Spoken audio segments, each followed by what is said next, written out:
Итак, поршни под жигулевские кольца установлены на мотор. Пробежали уже порядка 100 километров.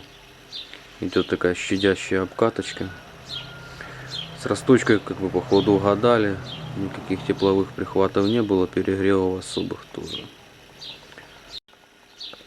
Работа двигателя немного изменилась по ощущениям, по звуку. Стал веселее на запуск, более динамичным. Также, соответственно, было заменено масло.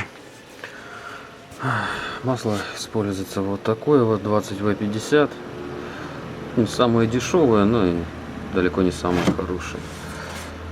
Минералка. Минералка с синтетики, полусинтетики лить не стал. Почему-то, как двигатель не капиталился полностью, сальники старые стоят. Также синтетику лить не стал, так как двигатель довольно грязный будет изнутри, его не чистили еще. А в двигателях без фильтра тонкой очистки заливать какое-то моющее масло на грязный двигатель с моющими свойствами, это просто поднимать и гонять этот мусор опять же по кругу, по каналам коленвала. Центрифуга, скорее всего, тоже будет загрязнена довольно сильно. Возможно, лучше, конечно же, залить какой-нибудь хада там или что-то подороже, типа Зика. Но суть здесь не в фирме, суть в вязкости.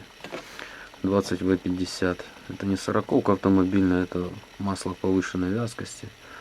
До этого в этом двигателе была залита дизелька. По сути, давка осталась прежней. Просто немного приятнее, медленнее падает стрелка после остановки двигателя. То есть, масло вязкое. Давка на холостых троечка, по-моему. Примерно троечка. С оборотами немножко подрастает.